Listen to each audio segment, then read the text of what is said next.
Hello, friends and foes. I'm Susan Woods, self-appointed Black Lives Matter investigator.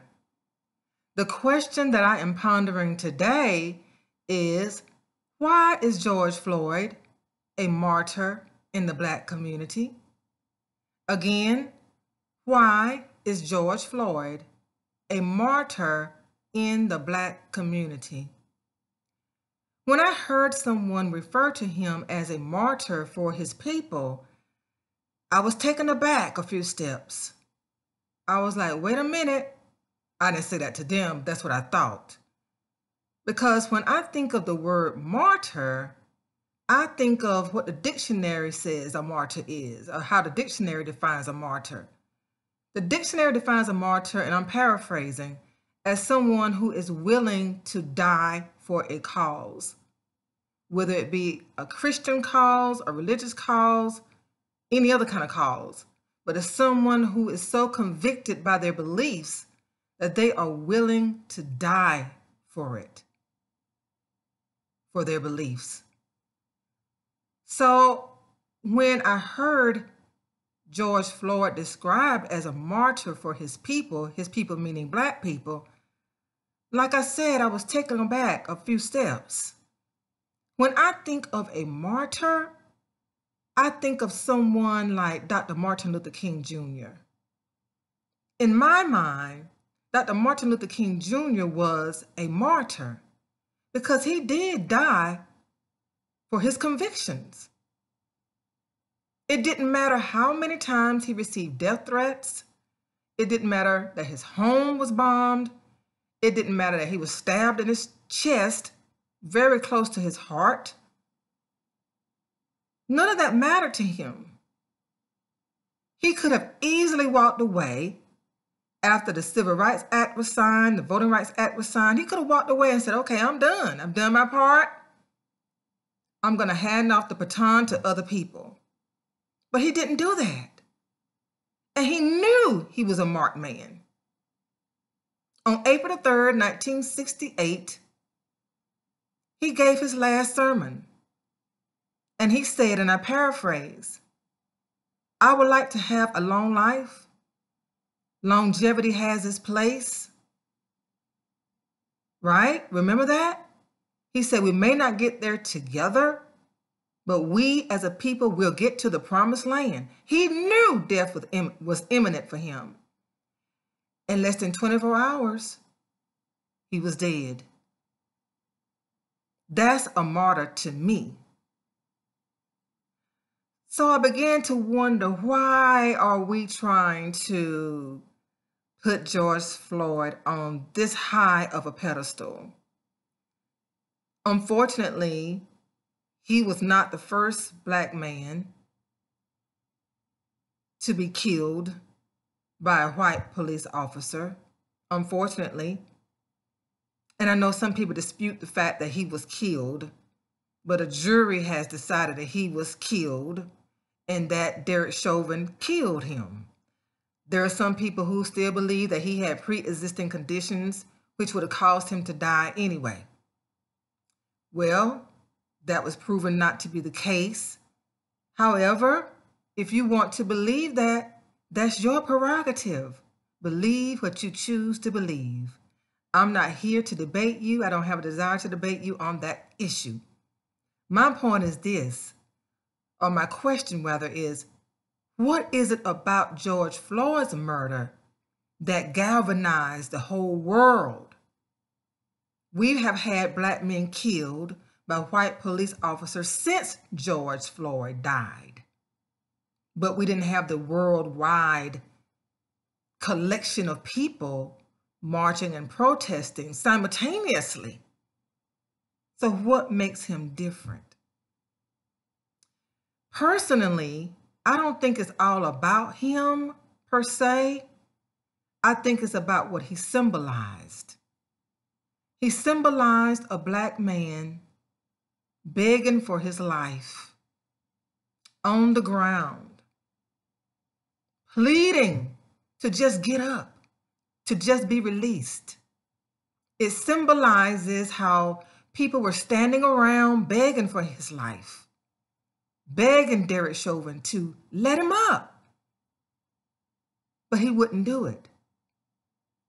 Another primary reason that I believe people exalt George Floyd is Derek Chauvin. When you look at the video, you see a white man who could not care less about a human being, about George Floyd. He could not care less about him. Even though he heard him begging, pleading for his life, instead of getting up, he pressed his knee down harder on his neck. He put his hands in his pocket, looked into the camera like, I don't care what y'all think. I don't care that he is dying beneath my knee. That is what shocked the world. That is what galvanized so many people to say, wait a minute, this cannot be real. I saw grown men crying about this whole situation. I saw a general, I believe from the Navy, upload a video. He didn't care what the video or how the video would impact his career. He just had to speak out about the atrocity, the arrogance, the whole scenario. He had to remind people that this is what we live with every day. When I saw the video myself, I was like, okay, no. It's like I started shaking my hands. I said, I just had to do something. I said, what can I do? That could have been my father. That could have been one of my brothers. That could have been one of my nephews, my cousins, my uncles. Could have been one of them. So I too wanted to do something. That's why I went to the blacklivesmatter.com website for the very first time in my whole life. I never investigated them before. I saw them, I had a little uncomfortable feeling about the whole thing, but I never investigated them until I went to the site to make a donation. I had my debit card in hand. And then I started investigating. And that's why we're here. That's why I'm here today, still investigating based on what I learned. So I believe the way that George Floyd died sent shock waves across the world. It was a slow motion death. It wasn't like Walter Scott down in Charleston, who was running from the police for his life, and the police took a stand and shot him in the back. That was terrible, but we didn't have worldwide protests, did we? It was the slow motion of seeing a man going from living to dying to dead. That's why I believe so much attention has been given to George Floyd. And let me say this. I don't say that he doesn't deserve attention. Please don't misunderstand me. Because he does, no matter what he did in his life. We all have sinned and fall short of the glory of God. In other words, we all have skeletons in our closet. He was addicted to drugs. I know how it feels to have a family member addicted to drugs.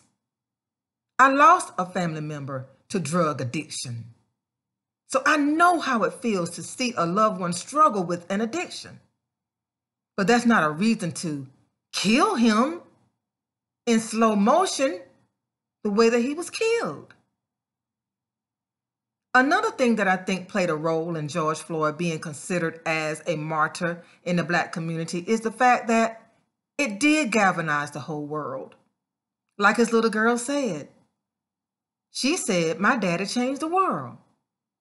She's sweet, but that's what she said.